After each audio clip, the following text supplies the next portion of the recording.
ตัสสะภะคะวะโตอะระหะโตสัมมาสัมพุทธัสสะนะโมตัสสะภะคะวะโตอะระหะโตสัมมาสัมพุทธัสสะนะโมตัสสะภะคะวะโตอะระหะโตสัมมาสัมพุทธัสสะพุทธังธัมมังสังฆังนัมมัสสามิ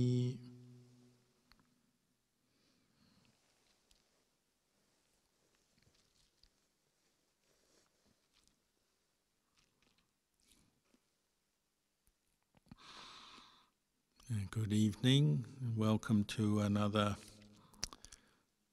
Dhamma session.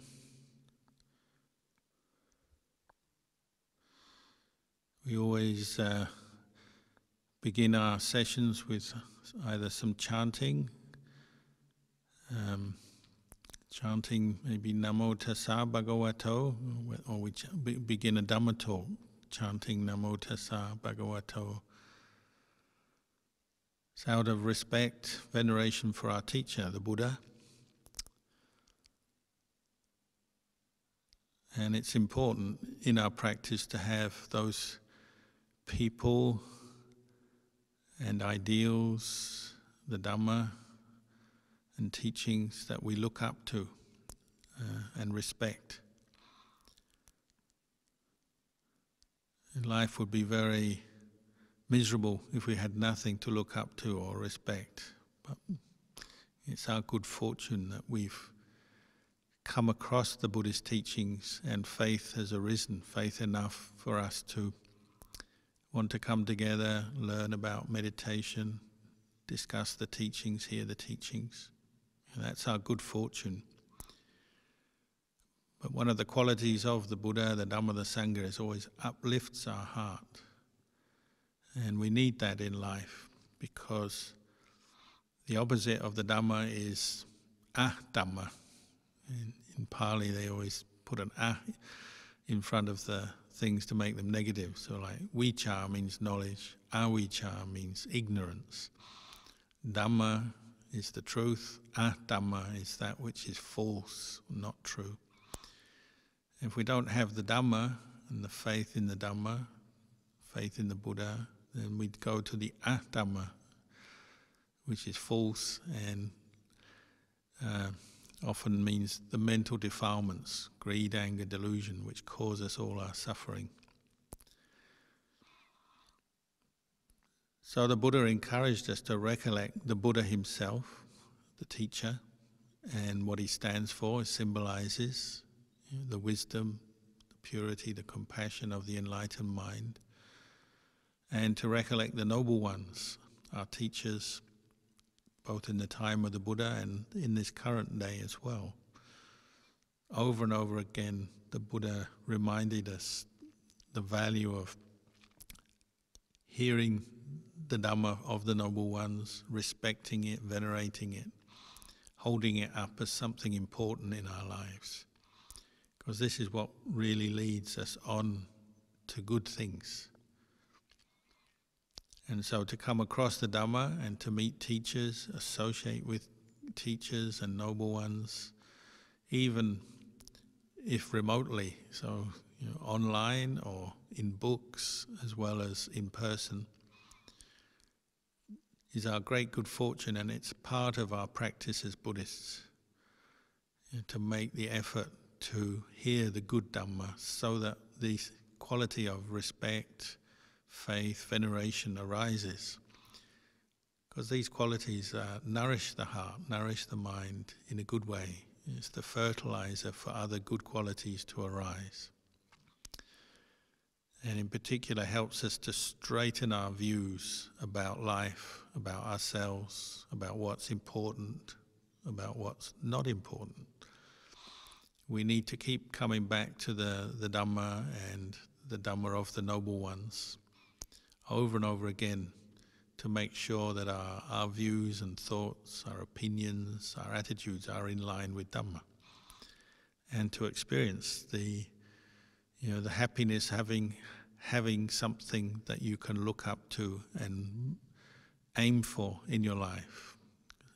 it gives you very good values. So like when you reflect or recollect the noble ones, what do you get from that?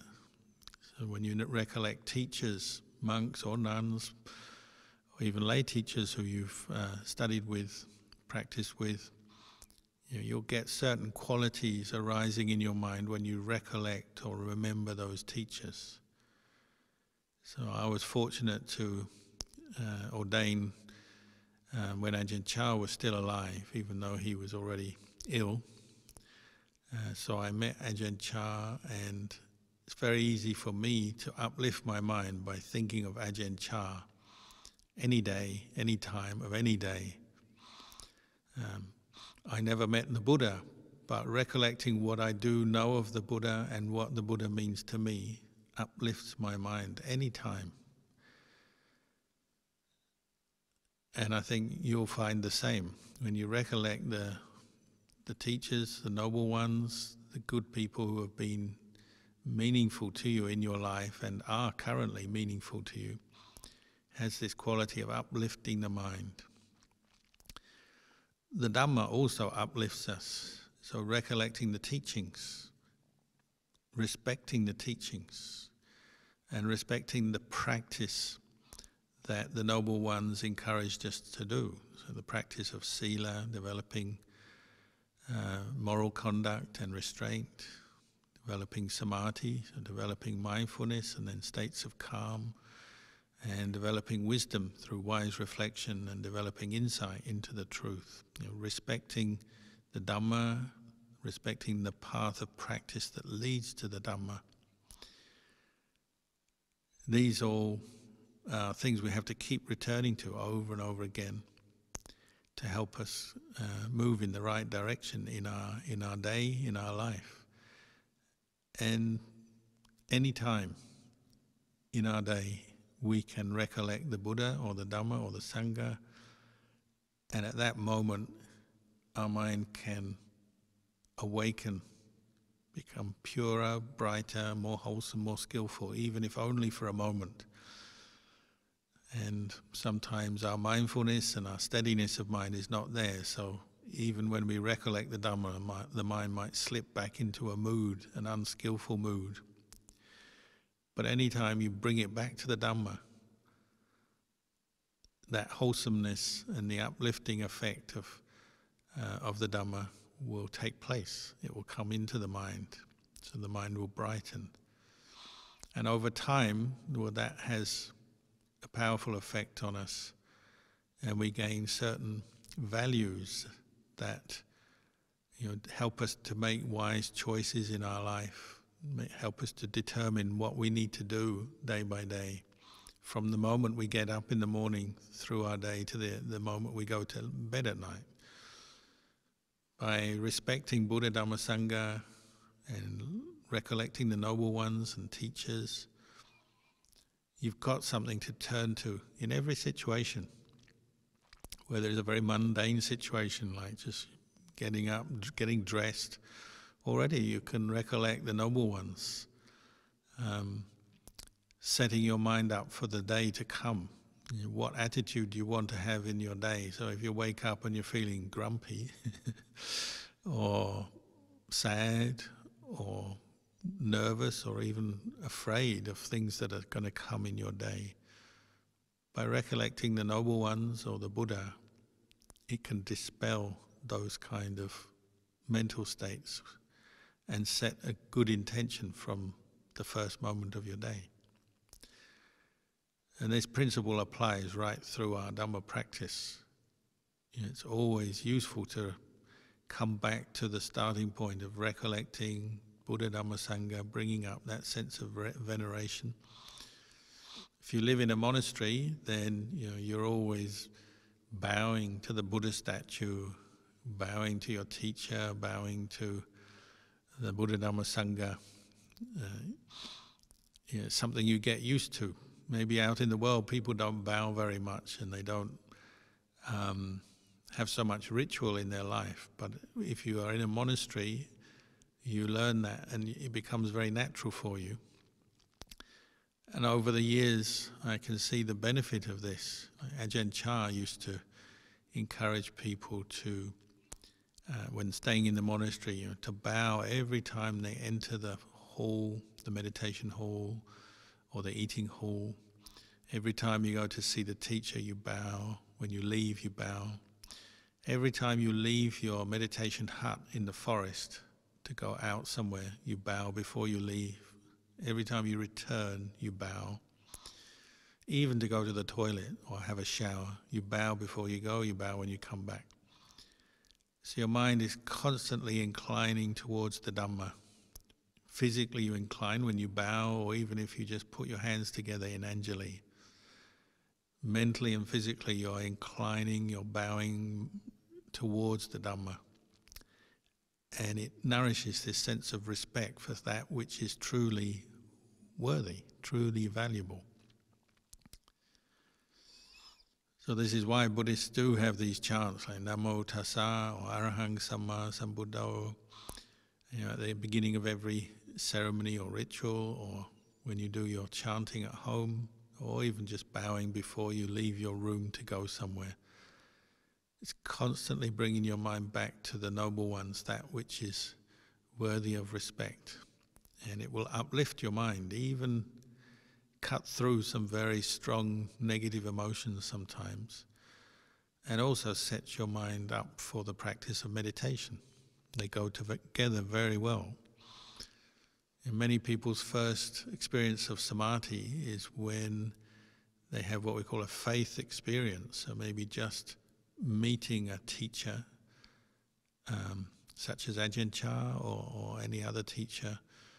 That sense of faith, confidence coming up in the mind is a very wholesome state. By respecting the teacher, having some faith come up in the teacher, it also leads on to that sense of goodness arising in one's own heart, and then the sense that my own heart can experience the same kind of Dhamma, same peace, the same wisdom, compassion, maybe that teacher is displaying.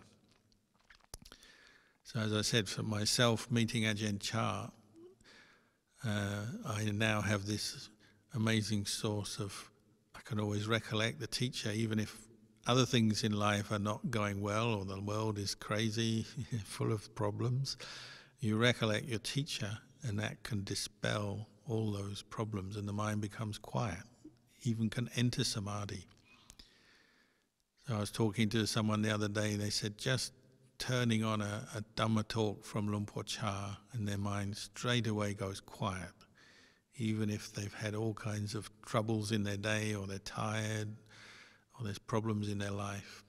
By listening to the Dhamma of Ajahn Chah, at least temporarily, they all disappear. So associating with noble ones, respecting them, giving them value and prominence in your mind and in your life can often lead to the first experiences of the peaceful mind, the states of samadhi. Sometimes happens also even with going to India, which you can't do it these days at the moment, but formally and hopefully in the future, when you go on pilgrimage to India, to a place like Bodh Gaya, where the Bodhi tree is. And people who've maybe not meditated much in their life, or never found they've had much peace in their meditation, even if they've been trying, they go there, and so many people have said that when they sit meditation at the Bodhi tree in Bodh Gaya, or at some of the other Buddhist pilgrimage sites, the mind becomes much more peaceful than before, goes in deeper than before. They experience this sense of unity of mind, the mind and body coming together in one pointedness, a much more powerful, purer energy than they usually experience. And people can have some very profound meditative experiences on these pilgrimages, where they go to somewhere like Bodh Gaya, or in Buddhist countries going to pagodas. Like many people have had amazing faith experiences where they've gone to a pagoda or a chedi like Shwe Dagong in Yangon in Burma, or some of the chedis and stupas in Thailand. So again, it could be Luang Por Chah's chedi at Wat Nomapong. Many people have gone there to meditate, bowed, and meditate in front of the relics, the bone relics of Ajahn Chah, and their mind has gathered together. And they say, oh, if I was meditating at home, I wouldn't be able to sit for more than 10 or 15 minutes, and my mind would be all over the place. But when they sit in front of Ajahn Chah's relics and they're recollecting the teacher, maybe they can sit all night without moving, or for many hours without moving. So this part of our practice, recollecting the Buddha, the Dhamma, the Sangha, recollecting teachers, respecting the teachings, the Dhamma of the Noble Ones, is something you can always turn to and will always bring you benefit in that very moment. Help to cut through hindrances, the different 5 hindrances which take away our happiness normally when they're running the mind. They can cut through them and the mind goes quiet. Mental energy is freed up, because once you drop the hindrances, the sensual desire, ill will, apathy, lethargy, drowsiness, worry, agitation and doubt, once you drop those hindrances, the mind feels freer, and that freedom is manifests as the mind is bright, lucid, clearer than before. It's energetic, it's not sleepy, it's not worried. So one's energy is focused better, if only for a while. It's very important for us to taste this, the freedom of the mind that is free from the 5 hindrances. And if it can be stimulated by listening to the Dhamma, respecting the Noble Ones, or going on a pilgrimage to a place, well, all the better. If you've got these activities and these times where that happens, good. Of course, in our daily practice, the aim is to be able to do this on a regular basis. So we have to learn how to recollect Sangha and recollect the Noble Ones and recollect the Dhamma of the Noble Ones. So regularly listening to the Dhamma or reading the Dhamma is going to help there.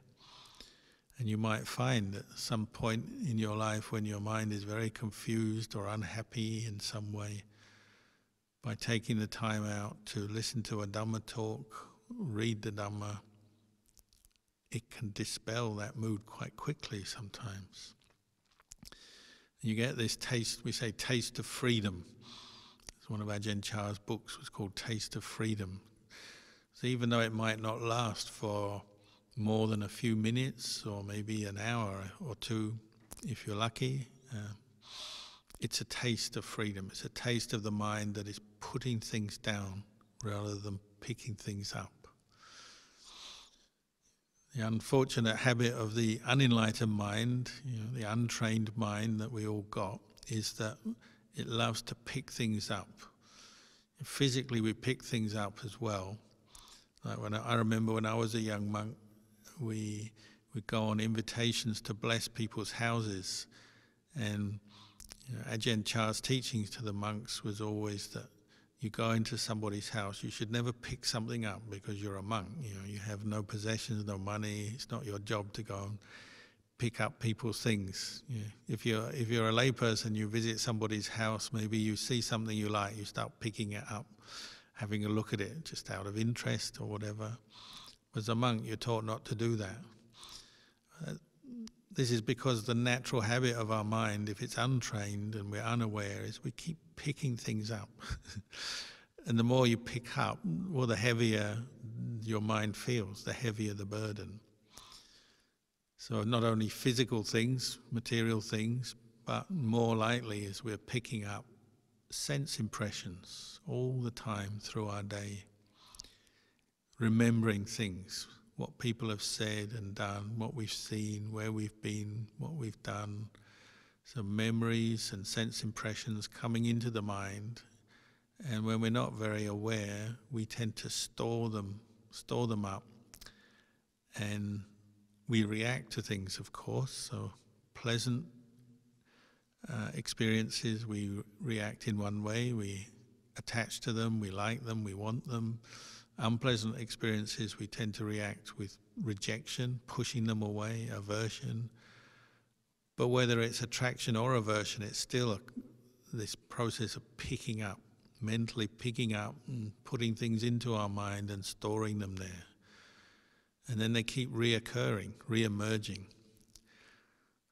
So when you're practicing meditation, you'll notice that going on all the time. Stuff that you've picked up, maybe from a long time ago, sometimes just from today, but sometimes from last year or 10 years ago, things come back up into your mind because you've stored them there. Unmindfully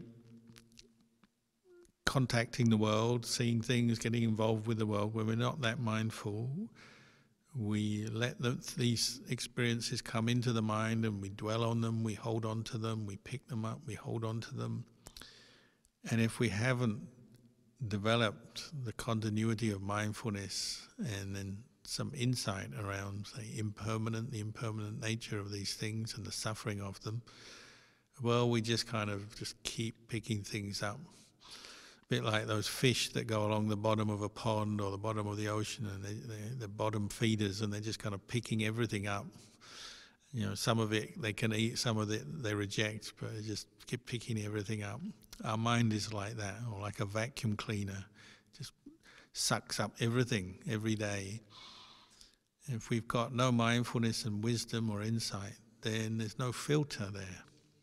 And so we're gradually accumulating more and more memories and thoughts about things and forming opinions and preferences and what we like and what we don't like. All of that is quite burdensome for the mind. But as you practice meditation and you find faith arises and you put forth effort, establish mindfulness, you start to see the burden of all this picking up and what it does to the mind. You see the suffering of it. You see how it really is oppressing you, and you'll seek freedom. So part of our search for freedom is through meditation. We're seeking to be free from attachment and the burdens of an untrained mind that's accumulated and picked up so much stuff. So when you do first experience some peace of mind in samadhi and these 5 hindrances drop away and the mind becomes more bright, more content at that time, you get that taste of freedom, and it only reinforces what you probably already were half aware of. It's that, oh yes, I'm unmindfully picking up and storing all kinds of mental formations, mental states, thoughts, opinions and views all the time, and that's a cause of trouble to me. You're seeing that, and you're seeing that I can put these things down, if only temporarily for a few moments or for a short period of time. They can be put down. So the Buddha was constantly encouraging us to develop this quality of learning to be restrained in our senses, and then putting effort into developing mindfulness so that we can learn to let go of the different accumulated mental states, even the good ones. Sometimes they can become a burden when you're clinging to the good, the pleasure, the good thoughts, the good intentions. They can still be a burden to your mind when it's done unmindfully and with this sense of clinging and grasping, holding on. For sure, the bad stuff we want to let go of, the more clearly we see it, the more we are motivated to let go of. But even the good stuff, sometimes we can see a more subtle burden is formed in the mind. Even the very sense of peace that comes from meditation, or the good feelings that come from practicing the Dhamma, even they can become a form of clinging that we want to keep and hold on to. So those moments where we practice meditation and experience some faith and then some peace arising are very important for us, because they keep us going, giving us insight into the nature of the mind to see, things can be let go of. I don't have to hold on to every thought, every feeling, every memory, every emotion. I can let them go, and when I let go, I feel good. This is another important part of our meditation. As you practice developing mindfulness on an object, and you experience some of this unity of mind, well, what happens? You feel good. Letting go of a heavy burden, you feel relief. You put things down, and you know that you can put things down. So your attitude towards your mental activity changes. From practicing meditation regularly, you start to see, well, you don't have to cling to every thought or hold on to it. And that's a great source of happiness to the mind, seeing that, even knowing it's possible. Before you may have just thought it was possible, but having practiced some meditation and practiced some letting go, you'll see, oh, it is possible. What the Buddha taught is true because I've experienced it for myself. That's also a kind of faith experience, but now it's matching what you've heard and learnt from the Noble Ones and respecting the Dhamma of the Noble Ones, putting it into practice. Then you start to experience it for yourself, and it's now your own experience, matching the experience of the Noble Ones. And so most people find that it gives them a burst of even stronger faith, because they can see, yes, they can do it. So somebody who meditates regularly, they probably find that it might reach a point where they have no more doubt about the benefits, the value of practicing meditation. Even though it's hard, and sometimes very hard, because the mind doesn't always cooperate. Sometimes the hindrances are very strong and they come up and we're just so distracted. But just the idea of meditation, it becomes clear, this is something worthwhile for me as a human being. This can be something that helps me. It's something I can turn to whenever I need it. And that's a very important insight to gain, because then you become less lazy and you have less excuses in your mind when it comes to deciding to meditate or not. You know it's a good thing to do. You know it's worthwhile. So you're willing to put more into it, put more energy into it, put up with some of the difficulties because you know it's good for you. So the Buddha encouraged us to keep persisting with this path of practice, this path, the Eightfold Noble Path that we've been talking about every week for several months now. He said, persist with it, keep going. You have to have that sense of faith and confidence that it's worthwhile, and then you have to keep going with it. And it's only a matter of time before you experience more peace, more happiness from your practice. And you have to treasure those moments. You make them really clear to yourself. When you have some peace coming up in your meditation, you have a sense of piti and sukha, some rapture, maybe all the aches and pains of the body disappear. Your mind is in a very peaceful place. It's not worried about anything, not angry about anything. It's not desiring or wanting anything else at that time. Really treasure those moments, because they're very powerful karma that conditions the mind for now and for the future. In the hierarchy of karma, one of the most powerful good karmas is the mind that experiences samadhi.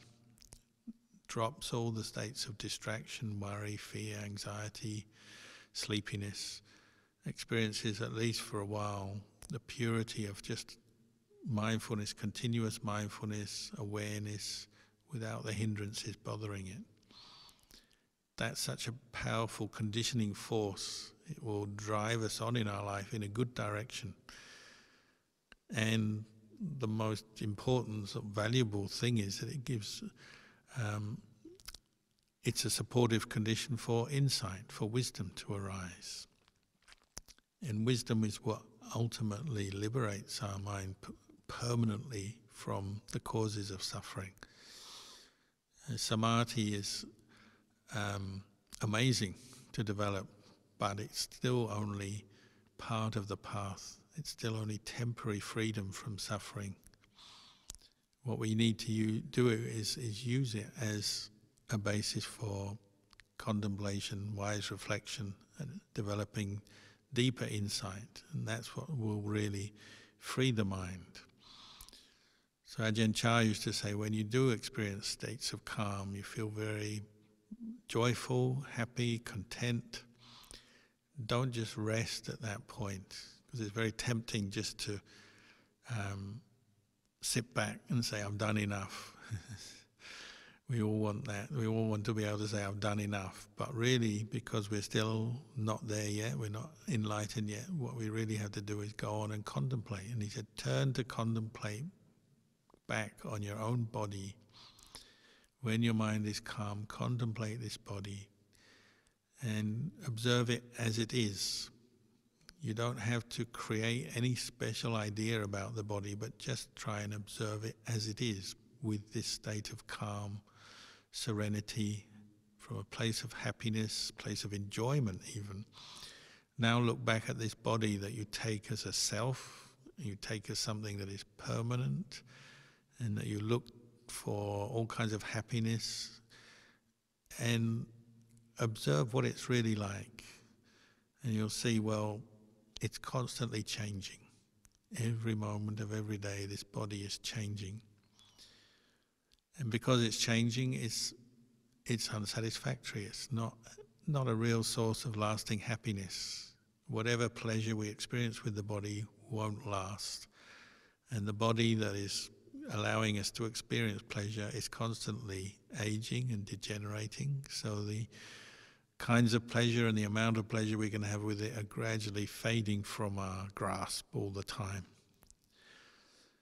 And because of this, the pleasures, the happinesses we can find in this world are impermanent, and we can't take them as self. We can't say, this is mine, me, mine, myself. They're not a lasting self. There may be something there. You can experience pleasure with the body, of course, but it doesn't last, and you can't control it and keep it forever. Whatever your mind is telling you, the more you investigate, the more you contemplate this, you can't help but come to the conclusion, but realize, it's not a self, nothing that I can really own or have, make myself. These three insights, impermanence, unsatisfactoriness, and non-self, in our experience, they come out of a mind that is calm, peaceful, able to accept the truth. And normally speaking, if we're not developing samadhi, we haven't trained our mind, we might even understand intellectually these three things, these three qualities of experience, but internally we don't really accept them yet. And you'll see that fact all the time. So like when people we love suffer, because we love them, we have an attachment, and they suffer through illness, aging, or even when they die, our mind is thrown into turmoil, isn't it? Even though you might be a Buddhist and say, oh, I understand that life is impermanent, my body is aging, I won't be here forever, the people I love won't be here forever, one day we have to separate. You understand that with your mind, but your heart doesn't yet understand it because it's not fully accepted these truths, hasn't fully been trained to see and accept these truths. So we suffer. We can have emotional turmoil, we feel shocked, so you get the news that somebody you know has fallen ill or even passed away. It's a shock. It can stun us into silence. The mind goes quiet, but it's quiet with shock. Physically, we can display different symptoms of shock, and people can get paralyzed with grief or fear, anguish. That's a sign that, the deeper truths haven't yet been revealed to our mind. But for someone who practices and develops samadhi, over and over again they put effort into that and they start to experience this unity of mind. The emotions become more balanced, and then we can educate the mind in the best possible way. When the hindrances have gone quiet, the mind is peaceful, then we can come back and look at these three characteristics: impermanence, unsatisfactoriness, and not self, inexperience. And the mind can actually accept them as, oh, yes, that's the way it is. And the mind goes quiet. And the quietness, the stillness of wisdom is even more profound than samadhi. It depends on samadhi, they're totally linked and supportive, but it's even more profound than samadhi, because this is the mind finally quietening down because it sees the way things are.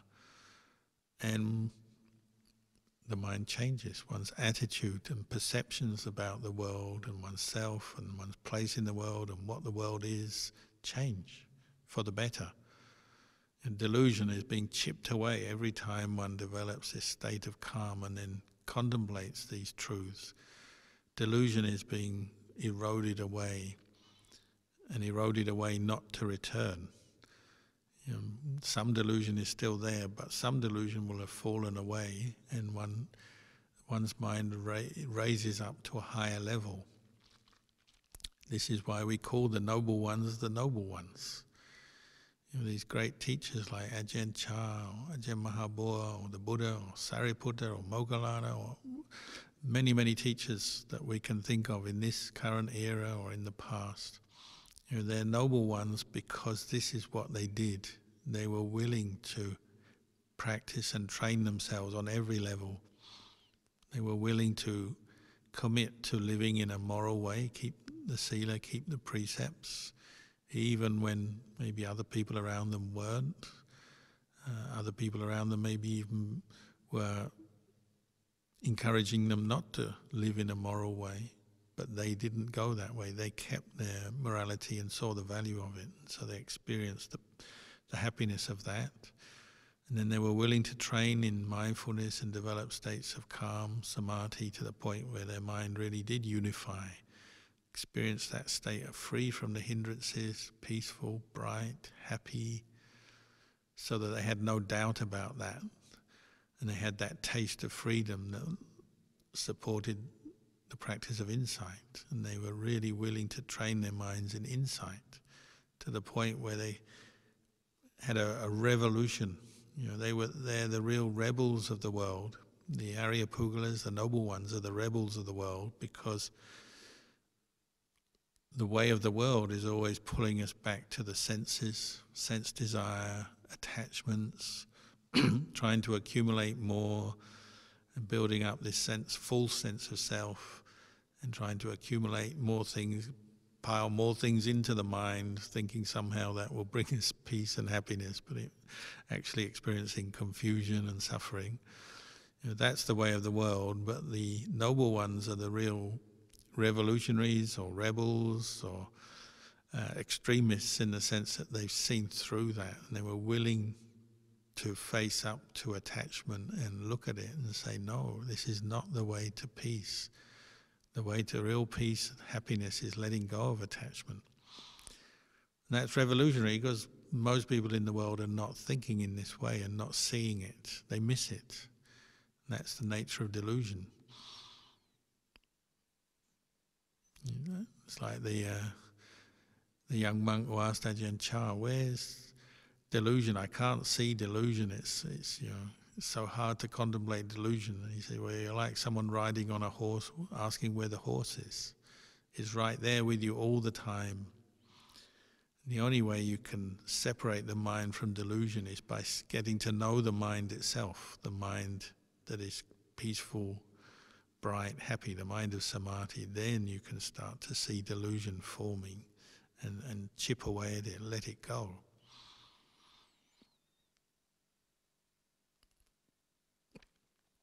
So the development of this practice, you might say it's like deepening our sense of inner peace and happiness. And from that we get confidence. we get wisdom, and as it deepens, then there's that sense of there's no need to go back to what formerly used to seem enticing and important and valuable.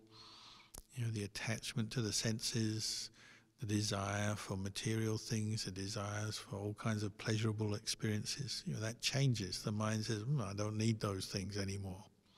It doesn't need to go back to them. So there's a gradual education and maturing of the mind. The mind matures to a point where it sees clearly what is what. And it sees that these senses that we've relied on for happiness so long are only so good. The 5 senses of the body, or even just the mental sense of the imagination, the thinking mind. They're useful up to a point, but then when you see through them, you realize they're just suffering. So the mind needs to get to that point where it's calm, one-pointed. Then it can really see things clearly without delusion. It's possible to contemplate, understand impermanence, unsatisfactoriness, and not self in that way. So maybe for tonight, I'll just give you this as a final Dhamma teaching for this course of teachings which I've been giving over the last few months, and wish you all well in your practice. But I think we have some time for questions as well, so I'll leave the talk there.